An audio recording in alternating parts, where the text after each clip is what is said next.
I'm stirred up. I'm stirred up right now. All right. I'm going to answer this video real quick. Making a quick video, but as you can see, I'm going to be working on a PowerPoint presentation from Yahusha, Yahushua, Yeshua, Iesou to Jesus.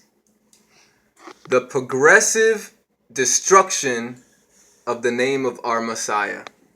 That's what I'm going to title this, because this is getting out of control. All right. I was asked a question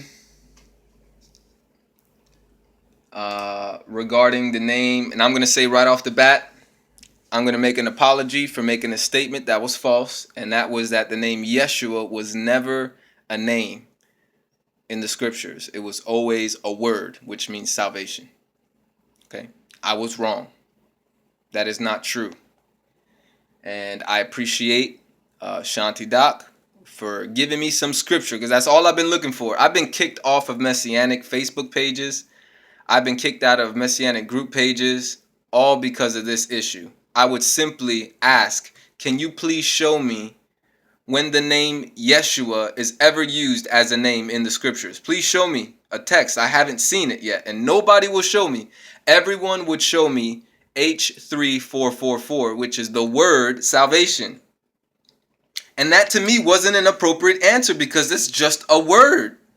It's not a name. However, Shanti Doc was kind enough to come onto my Facebook page and show me a scripture that shows a Hebrew word in the alphabet that is actually a name. And we're going to go through that right now.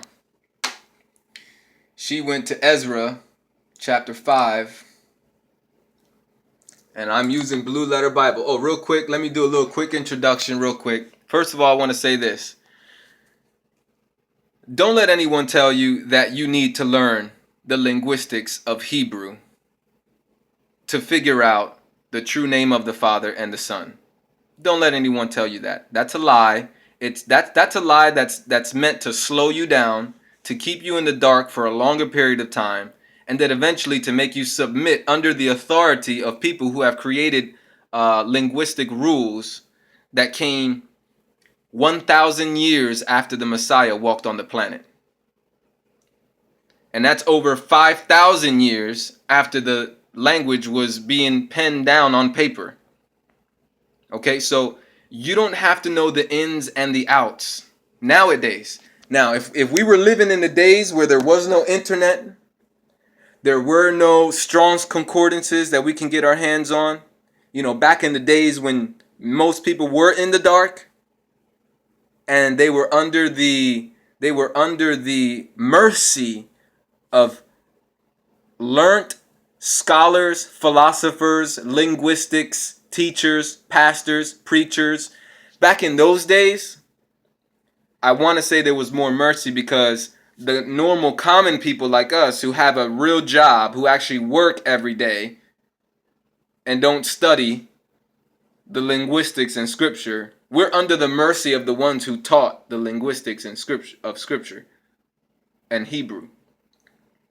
But nowadays it is not the same. We live in the era of knowledge and technology. The answers are right in front of our face. The answers are available to us at the click of a button. You don't need to know Hebrew. You don't need to know Greek. All you need are eyes that can see and a brain that works. That's all you need, I promise you. And I'm going to show you.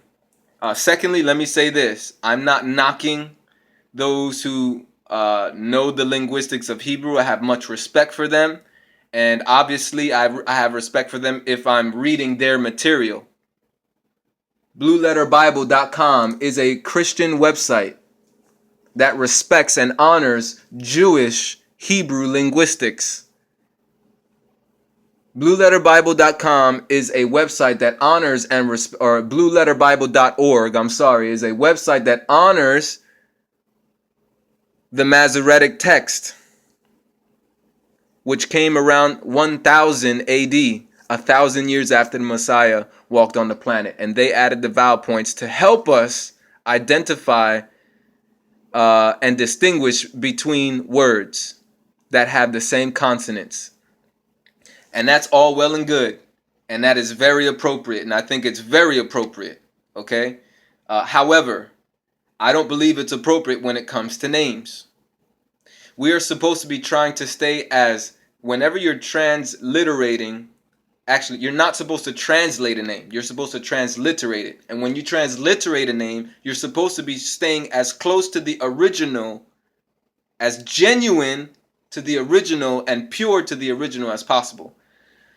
So I don't care what language you speak. I don't care if it's Chinese, Puerto Rican, English, German. If you're jacking up somebody's name, I 100% disagree with you. I don't like Billy and William. I think that's stupid. I think whoever invented that rule is dumb.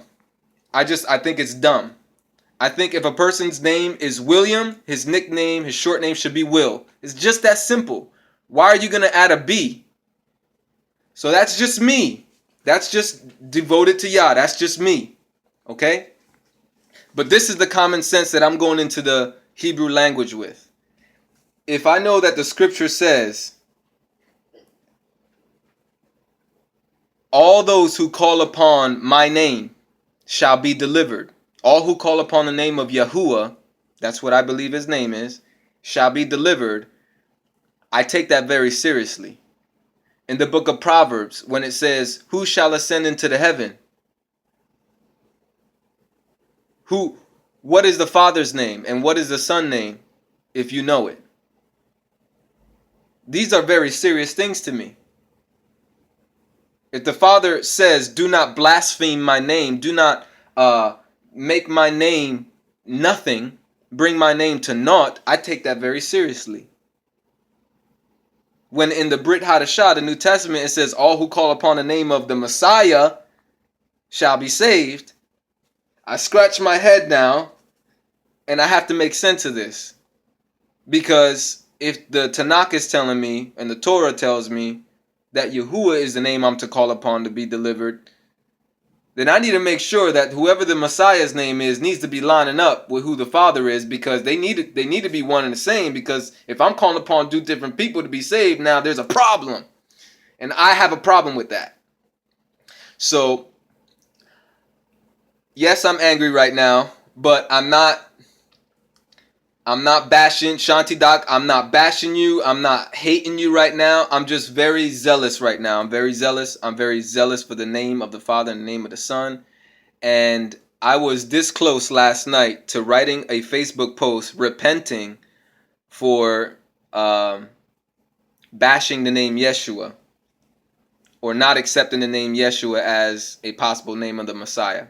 I was this close. I read the scripture you gave me, Ezra chapter 5 verse 2, or chapter 3 verse 2, and I started to research. I was like, oh man, Yeshua is a name. And I was like, man, and I was so close to writing a post publicly repenting until I researched it a little bit more, and it disturbed me.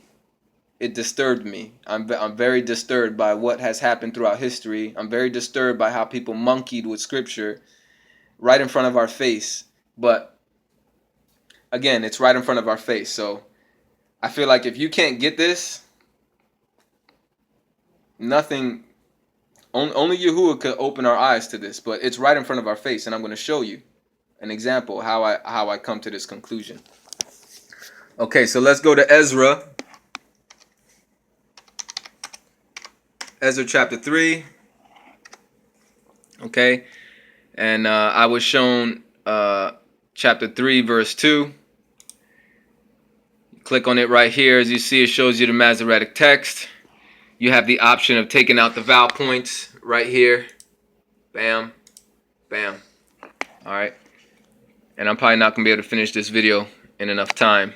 I might have to make a part 2. But here we have the name Yeshua. Yeshua right here, H3442. Okay, so right off the bat, this is not H3444. H3444 is the word Yahushua. Okay? But here's the name. I click on the name. And there it is. Alright. You know what? I'm going to stop this video. And I'm going to make another 10-minute video continuing from this place on. Stay tuned for part 2.